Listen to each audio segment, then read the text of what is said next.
Hello everyone. Hope आप सब बहुत अच्छे होंगे। दोस्तों, इस पावर ऑफ पीवाईक्यू सीरीज के अंदर हम कंप्लीट कर रहे हैं लास्ट 30 इयर्स ऑफ पीवाईक्यू, जिसके अंदर मैं आपको यूपीएससी के सारे क्वेश्चंस करवाऊंगा जो लास्ट 30 इयर्स में पूछे गए हैं। और इसके अंदर अदर कॉम्पिटिटिव एग्जाम्स के भी क्वेश्चंस हम सोल्व कर रहे हैं, जैसे कि पीसीएस एग्जाम में आपका यूपीपीएससी, एमपीपीएससी, बीपीएससी। और देखो दोस्तों, दो और एग्जाम होता है जो यूपीएससी ही कंडक्ट कराती है, वो है सीएपीएफ और सीडीएस का। तो इस सीरीज के अंदर इन सभी एग्जाम के हम लास्ट 30 ईयर से क्वेश्चंस सोल्व कर रहे हैं। अब देखो दोस्तों, इस सीरीज के अंदर सिर्फ सोल्व ही नहीं कर रहे हैं हम, ठीक है। ओनली हमारा काम सोल्व करना ही नहीं होगा, मैं इसके अंदर आपको लॉजिकल माइंडसेट आपका डेवलप करवाऊंगा। इस सीरीज के अंदर मैं आपको लॉजिकल माइंडसेट आपका डेवलप करवाना है, ये मेरा प्रायोरिटी है, ठीक है। मतलब ये मेरी प्रायोरिटी होगी, जिससे आप एग्जाम मोड में इजीली क्वेश्चन सोल्व कर पाओगे दोस्तों, ठीक है। और देखो दोस्तों, इस सीरीज के अंदर जो भी सॉल्यूशन है आपका क्वेश्चंस का, वो माइंड में बेस्ड होगा, ठीक है। इस सीरीज की एक खासियत है कि हर एक क्वेश्चन का मैंने माइंड में तैयार करा है, जिससे आप इजीली क्वेश्चन को समझकर उसके आंसर को समझ सकते हो और सोल्व कर सकते हो दोस्तों। और इसके साथ साथ हर क्वेश्चन में मैंने आपके लिए वैल्यू एडिशन दिया है आपके एग्जाम के लिए, ठीक है, जो चीज़ इम्पोर्टेंट है, ठीक है। और देखो दोस्तों, पीवाईक्यू सीरीज इसलिए सबसे ज़्यादा इम्पोर्टेंट हो जाती है क्योंकि ये बेस्ट फॉर्म ऑफ रिवीजन है आपका, ठीक है। इससे आप अपनी नॉलेज को चेक कर पाओगे और उसको एप्लीकेशन में उतार पाओगे। एप्लीकेशन मतलब प्रैक्टिस के अंदर, ठीक है, रियल लाइफ में आप जो आपको एग्जाम में परफॉर्मेंस दिखानी है, ठीक है। और देखो दोस्तों, इससे आप आराम से अपना सिलेबस समझ सकते हो, ठीक है। आपका स्टैटिक का जो पोर्शन है, सिलेबस है, वो आपका इजीली पूरा रिवाइज हो जाएगा और आप समझ भी जाओगे कि कौन सा टॉपिक एग्जाम के लिए रिलेवेंट है एंड इम्पोर्टेंट भी है। और इंटीग्रेट कर पाओगे इस सीरीज के अंदर स्टैटिक को करंट अफेयर्स के साथ। और देखो दोस्तों, इस सीरीज के अंदर मैं आपको बता दूं कि जैसे आप खाना खाते हो ना डेली, है ना, तो खाना खाना आपके लिए इम्पोर्टेंट है, ठीक है। ऐसे ही ये सीरीज बिना, ये पीवाईक्यू सीरीज बिना आपके प्री एग्जाम के लिए, प्रीलिम्स एग्जाम के लिए 2026 के लिए बहुत ज़्यादा इम्पोर्टेंट है दोस्तों। देखो, मैं ज़्यादा समय बर्बाद करना नहीं चाहता इसकी इम्पोर्टेंस को बताने में, क्योंकि लास्ट वीडियो के ऊपर, ठीक है, जो मैंने डाली थी, इसके अंदर कुछ बच्चों का कमेंट्स आया था कि सर आप तो भैया इंट्रोडक्शन के अंदर ही बहुत सारे ले रहे हो। रीज़न ये है दोस्तों, बहुत सारे बच्चे ना भटके पड़े हैं, उनको नहीं पता इस पीवाईक्यू के अंदर क्या पावर है ना। और वो टेस्ट सीरीज वगैरह, कोचिंग के टेस्ट सीरीज वगैरह में लगे रहते हैं। देखो दोस्तों, ये टेस्ट सीरीज से तो तभी काम आएगी जब इन्हें आप पीवाईक्यू को सोल्व कर लोगे, ठीक है। जब इन पीवाईक्यू को सोल्व कर लोगे, समझ लोगे, तब जाके आपको ये टेस्ट सीरीज वगैरह भी काम आएगी, अदरवाइज काम नहीं आने वाली दोस्तों। मैं ऐसा क्यों बोल रहा हूँ, क्योंकि ये टेस्ट सीरीज भी ना पीवाईक्यू बेस्ड ही होता है, ठीक है। ये टेस्ट सीरीज जो बनाते हैं ना, ये पीवाईक्यू को देख कर आते हैं, और एग्जाम में जो क्वेश्चन आता है वो पीवाईक्यू बेस्ड होता है। दैट मीन्स कि आपको पीवाईक्यू लगाना चाहिए ना सबसे पहले, क्योंकि ये भी पीवाईक्यू से कॉपी कर रहे हैं, तो आप डायरेक्ट पीवाईक्यू लगाओ दोस्तों, पीवाईक्यू से सीखो सारी चीज़ें, ठीक है। प्रैक्टिस पीवाईक्यू से करो, फिर आप टेस्ट सीरीज लगा सकते हो, मैं मना नहीं कर रहा। देखो, लास्ट वीडियो के अंदर हमने जो है, जो हमारा टॉपिक था आपका 1919 तक का, वो हमने कवर कर लिया था मॉडर्न हिस्ट्री के अंदर। अब हम इससे आगे के जो मॉडर्न हिस्ट्री क्वेश्चन है आपका 1919 से, हम इसे कंप्लीट करेंगे। अभी मैं टॉपिक दिखा देता हूँ, ठीक है, जिसके अंदर हम पहले यूपीएससी सीएससी के क्वेश्चंस को सॉल्व करेंगे, देन हम पीएससी और सीएपीएफ और सीडी से क्वेश्चन सोल्व करेंगे। और देखो दोस्तों, लास्ट वीडियो के अंदर आपको बहुत अच्छा रिस्पॉन्स मिला मेरे को, है ना, बहुत अच्छे लाइक्स मिले मुझे इस वीडियो के ऊपर, और आपने पसंद भी करा है सीरीज को, है ना। और देखो दोस्तों, आप पूछते हो पीडीएफ कहाँ मिलेगी, तो पीडीएफ आपको टेलीग्राम चैनल पे मिल जाएगी, और आप यहाँ से आप टेलीग्राम चैनल ज्वाइन कर सकते हो। और पीडीएफ देखो दोस्तों, जैसे मैं कोई वीडियो को लिंक शेयर करता हूँ ना, उसके जस्ट नीचे ही होती है। एक बच्चा पूछ रहा था कि सर पीडीएफ कहाँ है, तो भैया वीडियो को जो मैं शेयर करता हूँ लिंक, उसके जस्ट नीचे ही उसकी पीडीएफ भी होती है। तो अब हमें आज का जो टॉपिक स्टार्ट करना है पीवाईक्यू के अंदर, वह है आपका फर्स्ट वॉर ऑफ इंडिपेंडेंस से लेकर आपका 1919 तक के जितने भी क्वेश्चंस हैं, हम इन्हें सोल्व करेंगे यूपीएससी के अंदर। लास्ट हमने सोशल रिलीजियस मूवमेंट्स, ठीक है, इसके ऊपर जितने क्वेश्चन आए थे, हमने हमने इनके सीएपीएफ और सीडी से क्वेश्चन को सोल्व कर लिए थे, और इससे पहले हमने यूपीएससी को सोल्व कर लिए थे, है ना।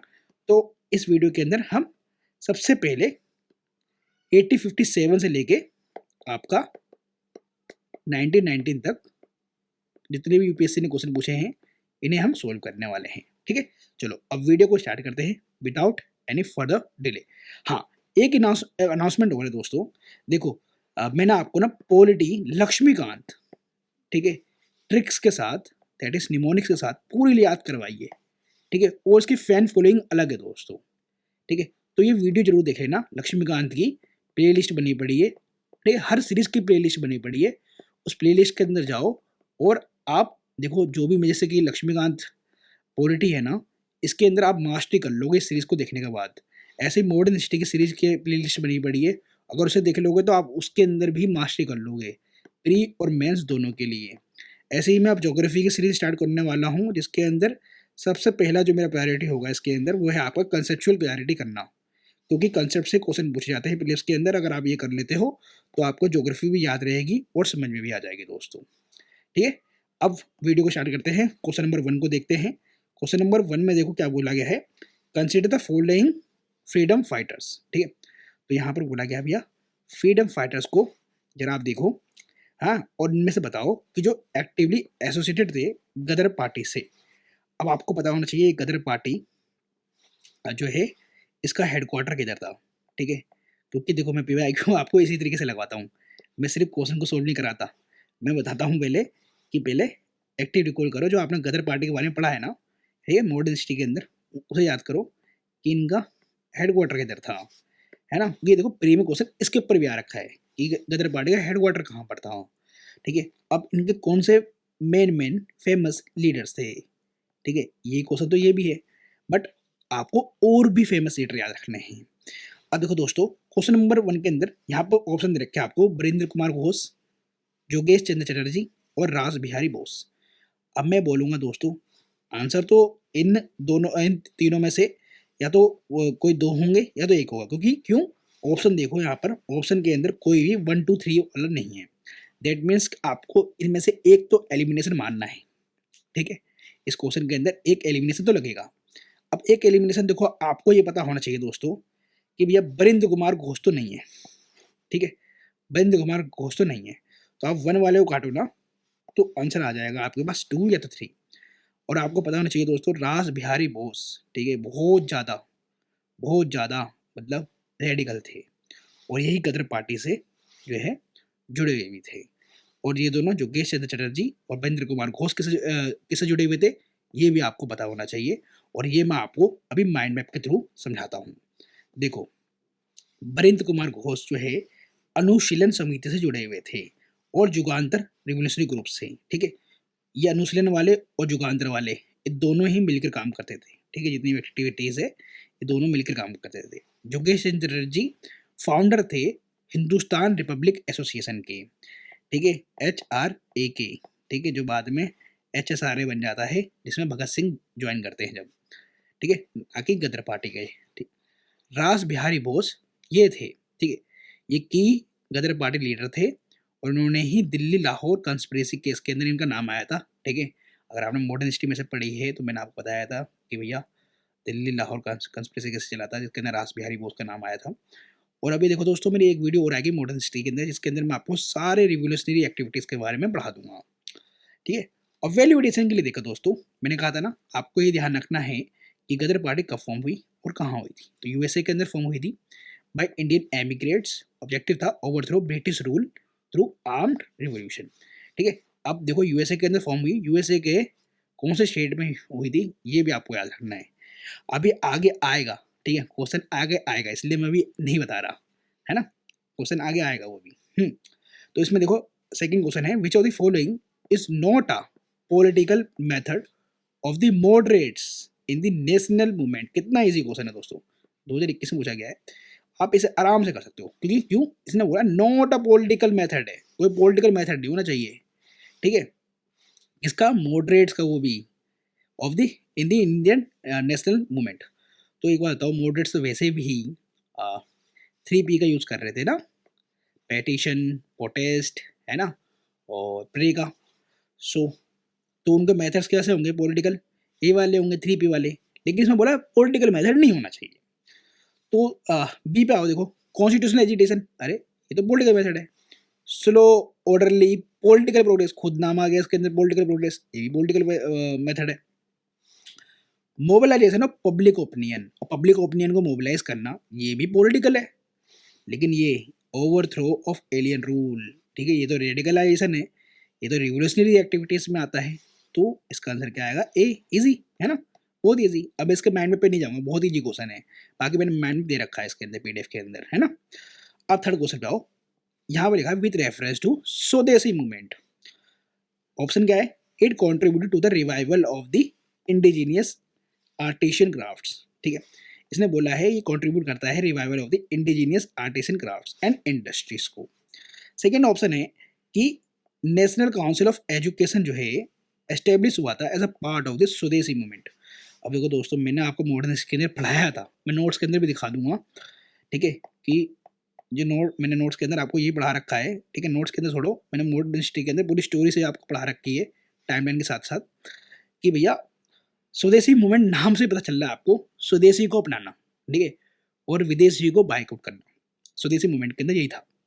तो इंडिजीनियस की बात कर रहा है भैया, इंडिजीनियस आर्टिसन क्राफ्ट्स को रिवाइवल करने की बात कर रहा है, और इंडस्ट्रीज को, इंडिजीनियस, इंडिजीनियस मतलब स्वदेशी को, तो बिल्कुल ये तो होगा ही।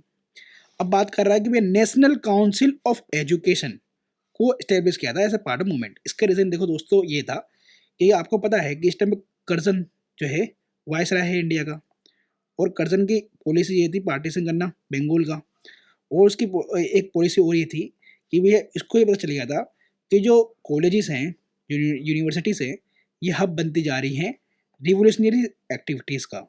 तो इन्होंने इसने कंट्रोल करने के लिए रिवोल्यूशनरी एक्टिविटीज़ को कॉलेजेस के ऊपर, यूनिवर्सिटीज़ के ऊपर, ठीक है, न्यू एक्ट पास करके अपने अंदर में लिया आया था, कंट्रोल में लिया आया था।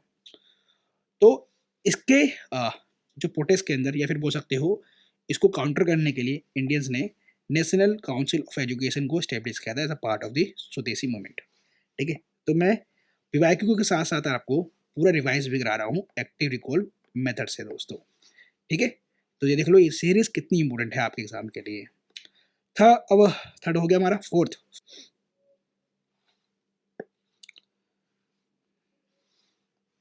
Now question number 4।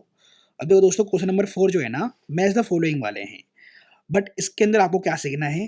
देखो यूपीएससी ने आपको बता दिया कि आपको फेमस पर्सनालिटी और उससे जुड़े एसोसिएशन आपको याद रखना है, उसके बारे में पढ़ना भी है।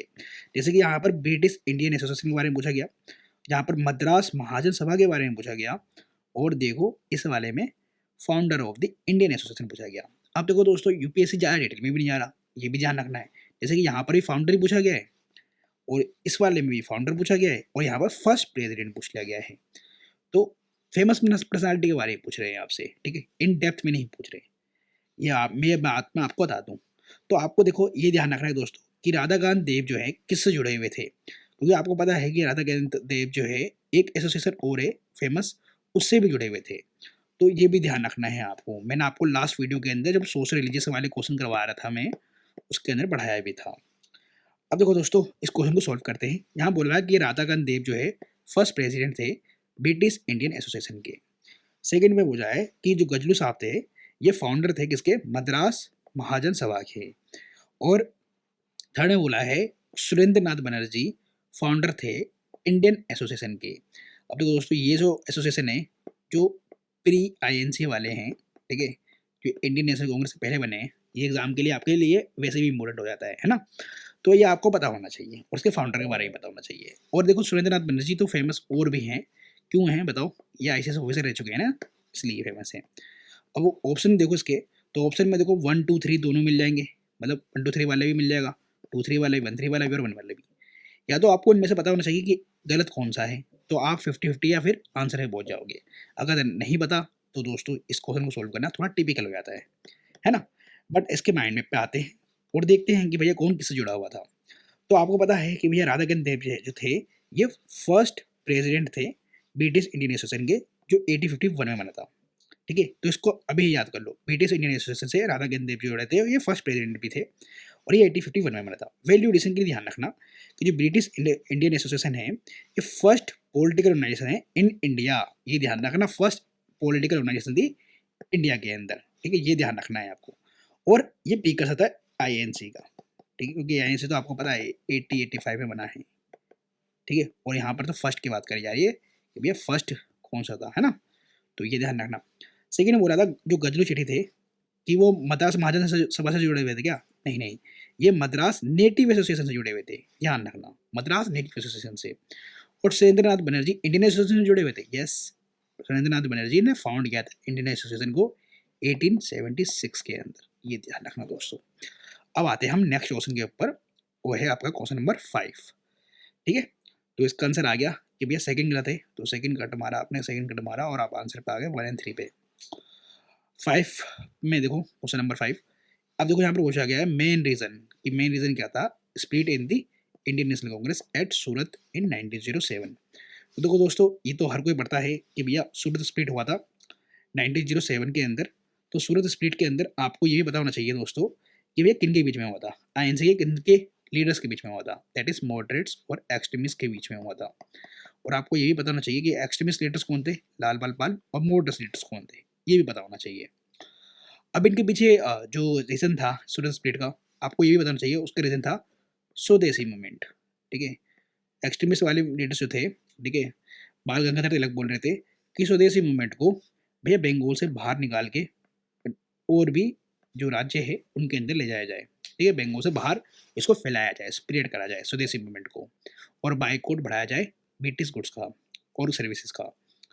बट ऐसा मॉडरेट्स मना कर रहे थे करने से, कहते भैया ऐसे तो जो ब्रिटिश से वो नाराज हो जाएंगे, फिर कॉन्स्टिट्यूशनल रिफॉर्म्स नहीं मिलेगा जो 1909 के अंदर देने वाले हैं हमें, ठीक है।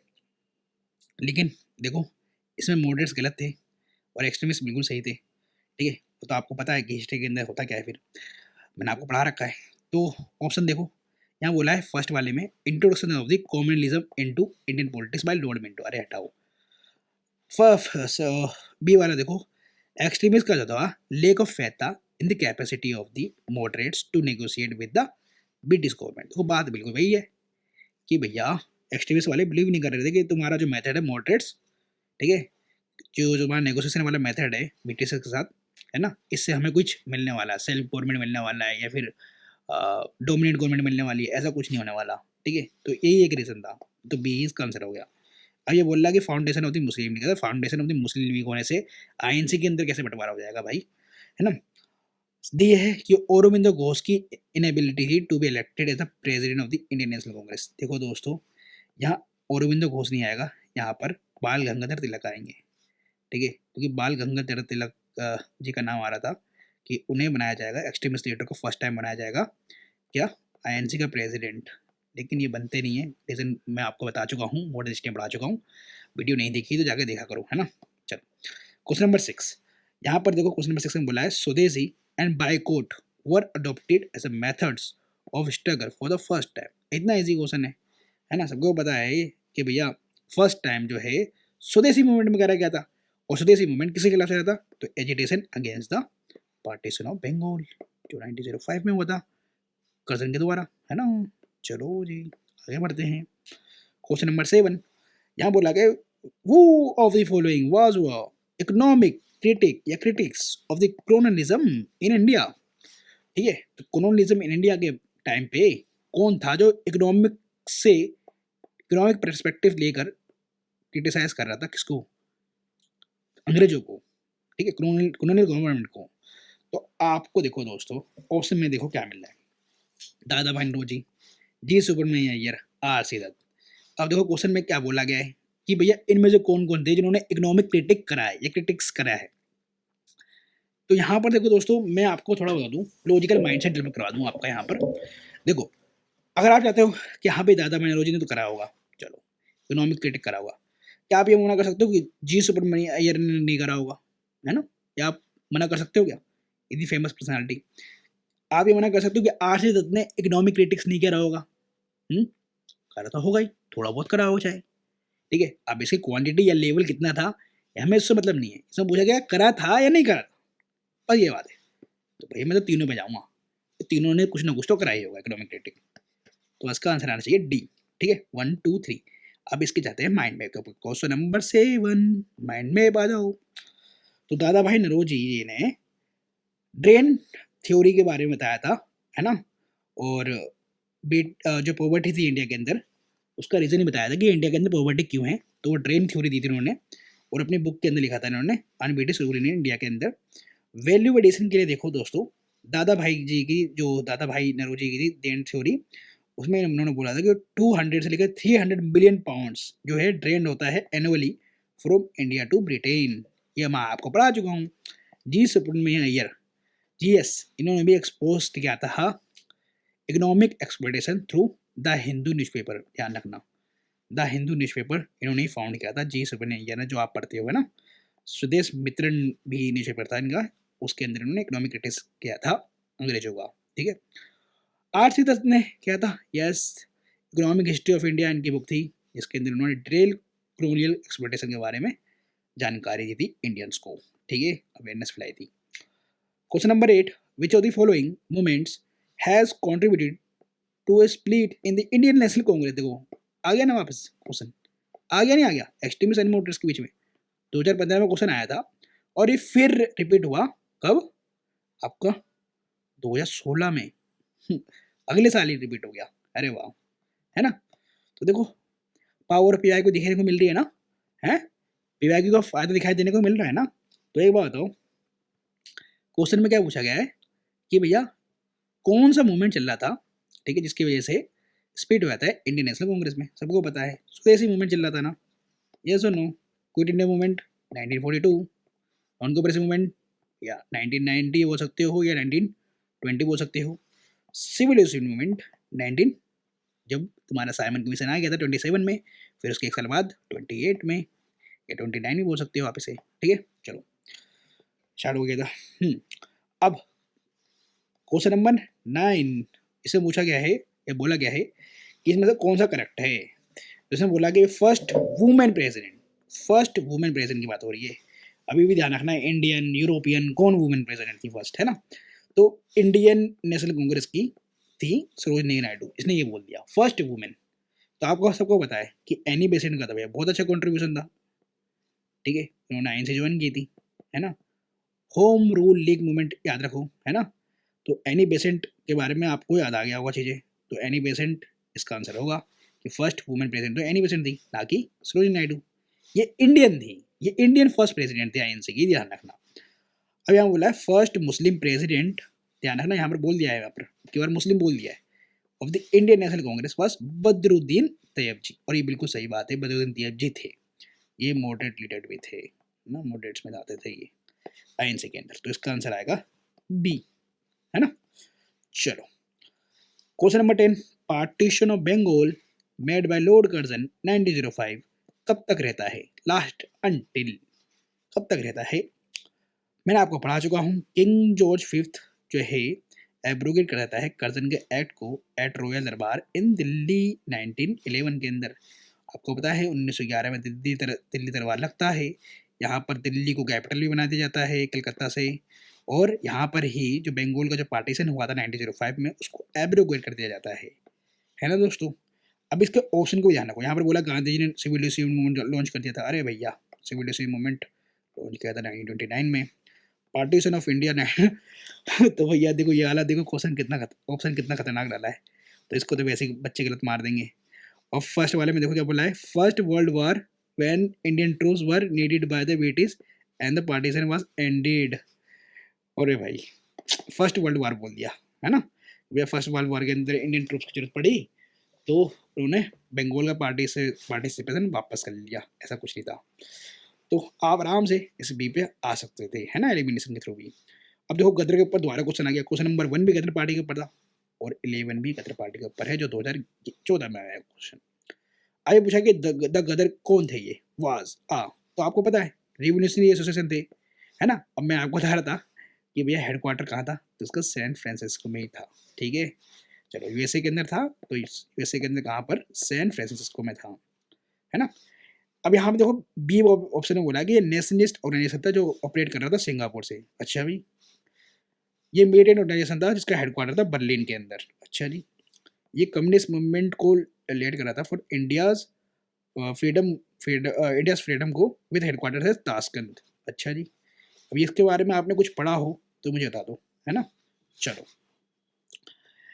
अब देखो क्वेश्चन नंबर 12, यहाँ बोला है इल्बर्ट बिल कंट्रोवर्सी। भैया इल्बर्ट बिल कंट्रोवर्सी किससे रिलेटेड है? तो भैया अगर आपने हिस्ट्री में नहीं पढ़ा कोई बात नहीं, यहाँ पर पढ़ लो और याद भी कर लो, ठीक है। अब इसने बोला है कि ये इम्पोज कर रहा था of certain restriction to carry arms by Indians. अच्छा जी, अभी बोल रहा है, देख रहा है दोस्तों, कंट्रोवर्सी है ये, कंट्रोवर्सी। तो अगर उनको कोई इम्पोज करना है रेस्ट्रिक्शन, ठीक है, इंडियंस के ऊपर कि भैया वो आर्म्स नहीं रख सकते, तो वो कंट्रोवर्सी में क्यों आएगा? वो तो डायरेक्ट ये ले आते थे, है ना। तो इसका तो आंसर ए होगा नहीं। अब देखो बी वाले में है imposition of restriction on newspaper and magazine publish in Indian language. अब आपको पता होगा कि भैया जो प्रेस वाले हैं, ये इनके नाम भी जो है एक्ट के जो नाम होंगे वो प्रेस एक्ट होगा, है ना, ऐसे वर्नाकुलर लैंग्वेज एक्ट होगा, ऐसे इस तरीके के नाम होंगे। प्रेस से रिलेटेड कुछ, मीडिया से रिलेटेड कुछ नाम होगा एक्ट का, तो ये भी नहीं होना चाहिए। सी वाले में आओ, removal of disqualification imposed on Indian magistrate with regard to the trial of the Europeans.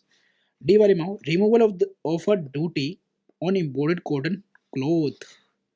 कह रहा है ड्यूटी को रिमूव कर दो जो भी इम्पोर्ट हो रहा है कॉटन क्लॉथ।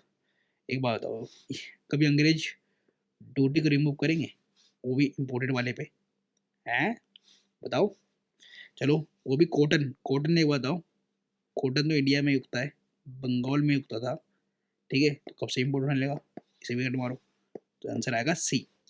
अब देखो दोस्तों, आपको पता होना चाहिए इल्बर्ट बिट कंट्रोवर्सी के अंदर यही बात थी, जो इंडियन जजेस थे ना, इंडियन मजिस्ट्रेट थे, उनके ऊपर जो ये था कि भैया कि वो यूरोपियंस का ट्रायल नहीं कर सकते थे, है ना। इल्बर्ट बिल लाकर ये कर दिया गया था कि ये जो इंडियन मजिस्ट्रेट्स हैं अब वो यूरोपियन मजिस्ट्रेट्स के इक्वल हो जाएंगे, कि मतलब जैसे यूरोपियन मजिस्ट्रेट जो है यूरोपियन का ट्रायल कर सकते थे, ऐसे इंडियन मजिस्ट्रेट भी कर सकते थे, ठीक है, इल्बर्ट बिल लाकर। लेकिन ये कंट्रोवर्सी में आता है क्योंकि जो वाइट पीपल होते हैं वो इसके अगेंस्ट में आ जाते हैं, है ना। चलो, तो यहाँ पर रेसिज्म देखने को मिलेगा, है ना आपको। अब क्वेश्चन नंबर 13 में आते हैं। देखो फिर दादा भाई नौरोजी के ऊपर क्वेश्चन आ चुका 2012 में, दैट मीन्स क्वेश्चन रिपीट हुआ। तो बोला the most effective contribution made by the Dadabhai Naoroji to the cause of the Indian national movement क्या था? तो आपको पता है इकोनॉमिक क्रिटिक वाले बंदे हैं, ठीक है, तो इन्होंने एक्सपोज किया था economic exploitation of India by the British. बिल्कुल सही है, अभी हमने किया था क्वेश्चन। अब ये बोला है कि भैया इंटरप्रेट करा था इन्होंने एंशिएंट इंडियन टेक्स्ट को एंड रिस्टोर किया था self confidence of the Indians. अब एक बताओ, ये क्या हिस्टोरियन है, ये क्या हिस्टोरियन है जो एंशिएंट टेक्स्ट को इंटरप्रेट करने लगेंगे और ना और सेल्फ कॉन्फिडेंस लेके आएंगे इंडियंस के अंदर? नहीं भैया, हिस्टोरियन थोड़ी ना थे, है ना, ये तो पारसी थे। और आप बोल सकते हो कि एक मॉडर्न लीडर भी थे, है ना, मॉडर्न लीडर थे आईएनसी के, और इन्होंने पढ़े लिखे थे, एजुकेटेड थे, तो ये तो ऐसे काम करेंगे ना जो प्रेसिडेंट में हो रहा हो।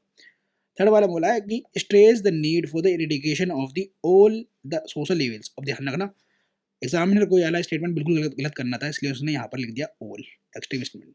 क्या इसने स्टेट किया, इन्होंने स्ट्रेस किया था need for the eradication of all the social evils before anything else, ठीक है। तो एग्जामिनर को ये स्टेटमेंट वैसे गलत करना था, यहाँ पर उसने ऑल डाल दिया कि सारे सोशल इविल्स को इरिडिकेट करने की बात कर रहे हैं, है ना, बिफोर एनीथिंग एल्स। तो यहाँ पर थर्ड वाला वैसे कट मारते ना, तो आपका आंसर आ जाता है ओनली वन, ठीक है। क्वेश्चन नंबर 14, अब बोला है with reference to the period of colonial rule in India, home charges formed an important part of drain of wealth from India. अब से पूछा गया भैया, देखो होम चार्जेस और ड्रेन ऑफ वेल्थ किसने दी थी? तो इन्होंने तो दी थी, ठीक है, दादा भाई नौरोजी ने तो दी थी, है ना। तो देखो क्वेश्चन हम ये 2011 में आया है, देखो दादा भाई नौरोजी के काम पे कितने क्वेश्चन आ रहे हैं, है ना, पीवाईक्यू के अंदर। दैट मीन्स कि दादा भाई नौरोजी बहुत फेमस पर्सनालिटी है। उनकी जो बुक है अनब्रिटिश रूल इन इंडिया, ठीक है, या फिर इकोनॉमिक एक्सप्लोइटेशन जो उन्होंने एक्सपोज किया था, बहुत इंपॉर्टेंट है आपके एग्जाम के लिए, ध्यान रखना, ठीक है। तीसरा क्वेश्चन देखने को मिल रहा है इनसे रिलेटेड, है ना। तो with reference to the period of the colonial rule in India, home charges as an important part of the drain of wealth from India. तो ये जो फंड है ये कैसे कॉन्स्टिट्यूट होता था होम चार्जेस के अंदर, ठीक है। तो यहाँ बोला गया है कि जो फंड जो है वो यूज करा जाता था to support the India office in London. तो यही तो बात कर रहे थे कि भैया इंडिया का पैसा जो है कहाँ भेजा जा रहा है, लंदन में भेजा जा रहा है, ठीक है, ड्रेन करा जा रहा है। तो फंड को यूज कर रहा था, सपोर्ट होता है India office in London. Fund use to pay salaries and pension of British personal engage in India. अब देखो दोस्तों, ये तो होगा नहीं, क्योंकि fund use to pay salaries and pension British personal engage in India, तो वो इंडियंस के लिए हो गया, तो ये तो ट्रेन ऑफ वेल्थ हो नहीं रहा। यहाँ पर लिखा है funds use for waging Wars outside India by the British, ये तो होगा, ये तो बिल्कुल होगा। ठीक है, तो आगे हमारा आंसर जो है 1 और 3 आना चाहिए। लेकिन देखते हैं क्या पता यहाँ पर ये बात कर रहा हो सेकंड वाले में कि भैया है वो ब्रिटिश पर्सनल, इंडियन पर्सनल नहीं है, ब्रिटिश इंडिया के पर्सनल नहीं है, बट इंडिया में इंगेज कर रहे हैं, तो उसकी भी सैलरी जो है ये इसी फंड से भेज रहे हैं। ठीक है, इसका इंटरप्रिटेशन ये भी हो सकता है। तो क्वेश्चन नंबर 14 के हम पहले माइंड मैप के अंदर आएंगे। तो उसमें बोला है लंदन ऑफिस के अंदर फंड भेजा जा रहा है, बिल्कुल सही है, तो ये होम चार्जेस के अंदर आएगा, है ना। और ध्यान रखना ये एस्टिमेटेड है 3-4% of the India's national income annually. ठीक है, जो होम चार्जेस हो रहा है। टू भी यहाँ पर करेक्ट है बिल्कुल, है ना। मैं वो बात कर रहा था, pension for the British official serving in India, है ना। भैया उसकी पेंशन हम क्यों दें ब्रिटिश ऑफिसर्स की, जब वो चले गए लंदन वापस, तो उसकी पेंशन हम क्यों दें, और वो आउटसाइड इंडिया, ये तो बिल्कुल होगा ही होगा, है ना। तो इसके आंसर आएगा 1 और 2 और 3। ठीक है, चलो तो याद रखना यहाँ पर पेंशन की भी बात कर दी गई है। पेंशन किस लिए हम दें, और वो चला गया ब्रिटेन में रहने के लिए, इंडिया में तो है नहीं रहा ना, इंडियन सिटीजन तो है नहीं, तो उसकी पेंशन भी इंडियन फंड से जा रहा है, दैट इज की ड्रेन हो रहा है वेल्थ का। यस और नो। चलो क्वेश्चन नंबर 15। अब देखो ड्रेन इसलिए भी हो रहा है क्योंकि वो सिटीजन नहीं है इंडिया का, तो वो इनकम टैक्स वगैरह तो भर नहीं रहा है यहाँ पर। चलो अब यहाँ लिखा what was the purpose with which sir William Wedderburn WS Caine head set up the Indian parliamentary committee in 1893। अब देखो दोस्तों, इस क्वेश्चन को आप किस तरीके से कर सकते हो मैं बताता हूँ। आपको नहीं पता कि ये विलियम वेटरमैन कौन है, WS कैन कौन है, नहीं पता, लेकिन आपको यहाँ पर ये हिंट दे दिया यूपीएससी ने कि इंडियन पार्लियामेंट्री कमेटी की बात हो रही है, और आपको पता है कि इंडियन पार्लियामेंट्री कमेटी का काम क्या होता है। और टाइम पीरियड भी याद रखो 1893। ठीक है, तो इस टाइम तक कोई ऐसा मेजर रिफॉर्म नहीं हुआ है कि इंडियंस को पार्टिसिपेट करने का मौका दिया जा रहा है ना, पार्लियामेंट के अंदर। ठीक है, तो फर्स्ट टाइम अगर कुछ चीज़ हो रही है तो ऐसा कुछ होगा कि इंडियंस को कुछ दिया गया हो, राइट, है ना। तो इसके पहले हम इसका ऑप्शन पढ़ते हैं। फर्स्ट वाले में बोला है to agitate for Indian political reforms in the House of the Commons. चलो, to agitate for Indian political reforms, Indian political reforms को जो है एजिटेशन जो कर रहे थे वो, है ना, उसके लिए इनको जो है सेटअप किया था उन्होंने इंडियन पार्लियामेंट्री कमेटी को। ठीक है, ये जो इंडियंस एजिटेट कर रहे थे, क्योंकि INC बन चुकी है 885 में, वो एजिटेट कर रहे हैं कि हमें सेल्फ गवर्नमेंट या फिर हमें रिप्रेजेंटेशन दिया जाए पार्लियामेंट के अंदर या गवर्नमेंट के अंदर या एग्जीक्यूटिव काउंसिल के अंदर। ठीक है, तो एजिटेट करें इंडियंस की भी पॉलिटिकल रिफॉर्म्स करा जाए, ठीक है, हाउस ऑफ द कॉमन्स के अंदर, इसलिए इन्होंने इंडियन पार्लियामेंट्री कमेटी बनाई। बी वाले में बोला है campaign for the entry of the Indians into imperial judiciary. अरे बताओ, इसके लिए पार्लियामेंट्री कमेटी क्यों बनेगी, है ना, कि भैया जुडिशरी के अंदर एंट्री दे जाए, वो भी इंपीरियल, है ना। इसके लिए तो ये तो होगा नहीं, बिल्कुल कट मारो इसे। सी वाले में यहाँ बोला है फैसिलिटेट करेगा a discussion on India's independence in the British parliament. भैया ये बोल रहे हैं कि फैसिलिटेट करेंगे डिस्कशन को इंडिया इंडिपेंडेंस के लिए। भैया 1893 में कब से ये इंडिपेंडेंस की बात करने लगे भाई, इवन INC वाले ही नहीं मांग रहे थे, है ना, पूर्ण स्वराज। वो तो पूर्ण स्वराज मांगना इन्होंने स्टार्ट किया जब 1929 के अंदर, बताओ, हाँ, लाहौर सेशन होता है ना, लाहौर सेशन होता है और इसमें जवाहरलाल नेहरू प्रेसिडेंट बनते हैं INC के, है ना, और वो डिमांड करते हैं पूर्ण स्वराज के रेजोल्यूशन पास कराते हैं, है ना। तो ये भी नहीं हुआ। अब यहाँ लिखा हुआ है to agitate for the entry of the eminent Indians into the British parliament. अरे भाई, ब्रिटिश पार्लियामेंट के अंदर एंट्री देने की बात कर रहा है, वो भी एमिनेंट इंडियंस की, ये कब से करने लगे भैया, नहीं, इसका आंसर आना चाहिए ए, 15 का ए आना चाहिए। देखते हैं क्या है। ठीक है, 15 का ए ही है। ठीक है, तो वैल्यू एडिशन देखो, setup by the British MP sympathetic to Indian cause, part of the moderate constitution agitation strategy, और ये सब कराते हैं, है ना। चलो, ये मैंने समझा दिया क्वेश्चन आपको, ठीक है, क्वेश्चन के अंदर समझा दिया था। क्वेश्चन नंबर 16 लिखा हुआ है what was the immediate for the launch of the swadeshi movement. अरे बताओ, कितना इजी क्वेश्चन है, आप खुद बता दोगे। बोला था partition of Bengal done by the Lord Curzon, इसका आंसर तो यही आ गया। फिर भी बी वाला पढ़ते हैं, ये बोला है sentence of the 18 months rigorous imprison post of the Lokmanya Tilak. अच्छा जी, इसके लिए वो पूरा स्वदेशी मूवमेंट चला देंगे। The arrest and deportation of the Lala Lajpat Rai, Ajit Singh and passing of the Punjab colonial miller है, ये भी नहीं है। Death sentence pronounce on the Chapekar brothers, इसके लिए भी नहीं है ना। सबको पता है स्वदेशी मूवमेंट पार्टीशन ऑफ बंगाल के लिए हुआ था। आगे दोस्तों बढ़ते हैं, पढ़ते हैं सोल्व करते हैं क्वेश्चन को, है ना। क्वेश्चन नंबर 17 बोल रहा है, in the context of the Indian freedom struggle 60th October 1905 is well known for which of the following regions। अब देखो डेट पूरी एग्जैक्ट पूछी गई है 16 अक्टूबर, क्योंकि मैंने देखो आपको जब मैंने पढ़ा रहा था स्वदेशी मूवमेंट और पार्टीशन ऑफ बंगाल, तो उसके अंदर मैंने एक एक डेट के बारे में आपको जिक्र किया था। मैंने कहा था यहाँ पर डेट बहुत ज़्यादा इंपॉर्टेंट है, क्योंकि एक एक बार तो अनाउंसमेंट किया गया था कि पार्टीशन होगा, है ना, एक बार एनफोर्स हो गया पार्टीशन, फिर स्वदेशी मूवमेंट लॉन्च भी हुआ, ये भी ध्यान रखना। तो वो डेट बहुत इंपॉर्टेंट हो जाती है। तो यहाँ पर लिखा formal proclamation of the swadeshi movement was made in Calcutta town, कि भाई स्वदेशी मूवमेंट का फॉर्मल प्रोक्लेमेशन हो गया था स्टेट को। यहाँ बोला पार्टीशन ऑफ बंगाल जो है इफेक्ट के अंदर आ गया था, है ना।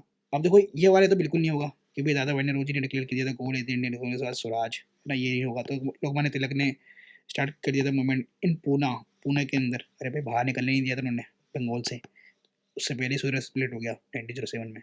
तो इसका आंसर यही तो आना चाहिए, स्वदेशी मूवमेंट का ऑफिशियली लॉन्च्ड, या तो फिर पार्टीशन कम इनटू इफेक्ट। तो क्वेश्चन नंबर 17 का हमें आंसर देखना है, तो पार्टीशन जो है इफेक्ट हो गया था, इसलिए ये डेट इंपॉर्टेंट हो जाती है 16 अक्टूबर, ठीक है। तो वैल्यूडेशन देखोगे तो ऑब्जर्व ऐसा था नेशनल मोरिंग डे, इसी दिन को नेशनल मोरिंग डे मनाया जाता है। और पीपल ने राकेश टाइट किया था एक चित्र में, ऐसा सिंबल था यूनिटी, वंदे, है ना, यूनिटी दिखाने के लिए ऐसा सिंबल राखी बांध देते एक दूसरे को। और वंदे मातरम जो है बन गया था movement of the national anthem या एंथम, ठीक है, बोल सकते हो आप, वंदे मातरम गाया जा रहा था पूरे सड़कों पे, है ना। क्वेश्चन नंबर 18 बोला वो was the viceroy of India when the Rowlatt Act was passed. अरे भैया सबको पता है 1919 में रोलेट एक्ट आया था, और आपको यही पता है गवर्नमेंट ऑफ इंडिया एक्ट 1919 के अंदर ही आया था, और उसको एक नाम से और बोलते हैं मॉन्टेग्यू चैम्सफोर्ड रिफॉर्म। तो पता है भैया चैम्सफोर्ड ही तो होगा, है ना। चलो question number 9, first conference of Indian National Congress, अरे सबको पता है भैया बॉम्बे में हुआ था, ठीक है। चलो जी, consider the following statements about the madam Bhikaji Cama. अभी मैडम भिकाजी कामा के बारे में पूछा गया है कि मैडम भिकाजी कामा जो है अनफोल्ड करती हैं नेशनल फ्लैग को at the international socialist conference in Paris in the year of 1907। बहुत इंपॉर्टेंट पर्सनालिटी, ध्यान रखना, याद रखना है आपको। मैडम भिकाजी कामा जो है सर्व करती है as private secretary of to the Dadabhai Naoroji. और ये बोला है मैडम कामा जो है बोर्न होती है एज अ पारसी, ठीक है, पारसी फैमिली में बोर्न होती है, पारसी थी या नहीं। तो मैं आपको बता दूं, यस, इन्होंने अनफोल्ड किया था नेशनल फ्लैग को at the international social conference, है ना, इन द ईयर ऑफ 1907। और मैडम गामा जो है सर्व भी करती है private secretary to the Dadabhai Naoroji, क्योंकि दादा भाई नौरोजी भी एक पारसी थे, ध्यान रखना, तो ये भी पारसी थे, तो इन्होंने करा था। तो इसका आंसर आएगा 1, 2 एंड 3, ठीक है। चलो आगे ध्यान रखना, 2006 में क्वेश्चन ये पूछा गया था, है ना। अब 2021 में, वो 2020 बोला, क्वेश्चन नंबर 21, ठीक है, 2005 का है। उसमें पूछा है व्हाट वाज द कमात का क्या हुआ कामागाता मारू, कामागाता मारू, है ना, क्या था ये। तो आपको पता होगा कामागाता मारू एक इंसिडेंट हुआ था हिस्ट्री के अंदर, जिसके अंदर शिप वापस लौटा दी गई थी, जो निकली थी कनाडा में, लेकिन इसको वापस लौटा दी गई थी। तो इसके अंदर बहुत सारे पंजाबी लोग बेचारे मर गए थे, ठीक है, पंजाबी भाई लोग। तो इसके लिए भैया रिवोल्यूशनरी एक्टिविटीज़ और बढ़ जाती है इसके बाद, है ना। चलो क्वेश्चन नंबर 22, इसमें पूछा गया है where were the Ghadar revolutionaries who became active during the outbreak. देखो गदर के बारे में फिर से आ गया, आपको पता सैन फ्रांसिस्को इनका हेडक्वार्टर था। सैन फ्रांसिस्को किस में आता है, नॉर्थ अमेरिका में आता है, नहीं आता, बिल्कुल बात सही है। Question number 23, name of the famous person of India who returned knighthood conferred on him by the British government as a token of a protest against the atrocities in Punjab in 1919। तो ये जलियांवाला बाग हत्याकांड की बात कर रहा है, और आपको मैंने पढ़ा रखा है जलियांवाला बाग हत्याकांड के जो हुआ था कांड, उसके प्रोटेस्ट के अंदर रविंद्रनाथ टैगोर जी अपना नाइटहुड वापस लौटा देते हैं, ठीक है।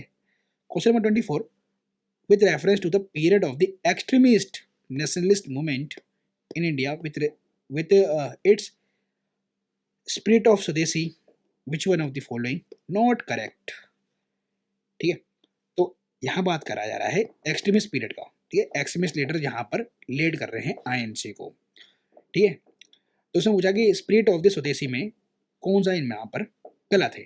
ठीक है, नॉट करेक्ट बोला है ना। तो यहाँ बोला लियाकत हुसैन जो है लीड कर रहे थे मुस्लिम पीजेंट्स को ऑफ पेरिसल इन देयर एजिटेशन। ठीक है, 1900 से मतलब स्वदेशी पीरियड के टाइम पे है ना, एक्सट्रीमिस्ट लीडर लीड कर रहे थे। तो यहाँ पर बी वाले में हुआ है in 1889 scheme of the national education was formulated by the Satish Chandra Mukherjee. C वाले में है Bengal national college was founded in 1907 with Aurobindo as a principal. ये तो सबको पता है दोस्तों कि बंगाल नेशनल कॉलेज फॉर्म करा जाता है, ठीक है, 1907 के अंदर। उसके प्रिंसिपल बनते हैं कौन, औरबिंदो घोष। तो ये तो करेक्ट है, लेकिन हमें इनकरेक्ट वाला निकालना है, ये ध्यान रखना। तो ये तो सही है, तो ये तो इसका आंसर नहीं है। यहाँ पर दिखा है डी वाले में टैगोर जो है प्रीच करते हैं कल्ट ऑफ द आत्मा शक्ति, the main plank of which social and economic regeneration of the villages. तो ये भी आपको पता होगा कि टैगोर जी का काम क्या था, टैगोर जी की आइडियोलॉजी क्या थी, एजुकेशन के बारे में इनके आइडियाज क्या थे, ये भी आपको पता होगा रविंद्रनाथ टैगोर जी के बारे में, है ना। इनके शांति निकेतन के बारे में पता होगा।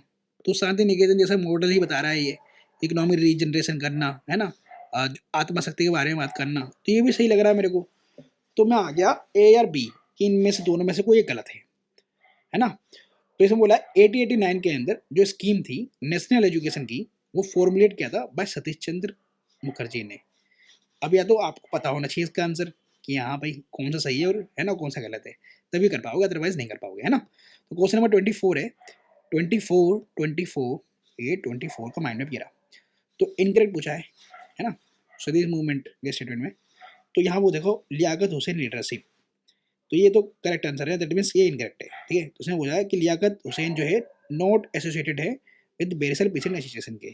ठीक है, बेरिसल जो डिस्टर्बेंस हुई थी वो अश्विनी कुमार दत्ता ने लीड किया था, है ना, और ये other part of the swadeshi agitation था against the partition of Bengal. ठीक है, हाँ, आपको क्या याद रखना है यूपीएससी के प्रीलिम्स के लिए, वो ये ध्यान रखना है कि सतीश चंद्र मुखर्जी ने फॉर्मुलेट किया था नेशनल एजुकेशन पॉलिसी को 1889 में, ध्यान रखना बहुत इंपॉर्टेंट है। बंगाल नेशनल कॉलेज बना था, उसके प्रिंसिपल थे कौन, औरबिंदो। ठीक है, इनकरेक्ट का मतलब ये है कि भैया इसका करेक्ट आंसर नहीं है, तो वहाँ पर इनकरेक्ट पूछा गया था, लेकिन ये स्टेटमेंट सही है। ठीक है, ये ध्यान रखना। तो टैगोर की आत्मशक्ति कल्ट थी, बिल्कुल बात सही है। टैगोर जो प्रमोट कर रहे थे आत्मशक्ति को फॉर विलेज रीजनरेशन को। ठीक है, तो क्वेश्चन नंबर 24 हो चुके हैं, और टोटल क्वेश्चन देखो यूपीएससी में 40 पूछे हैं।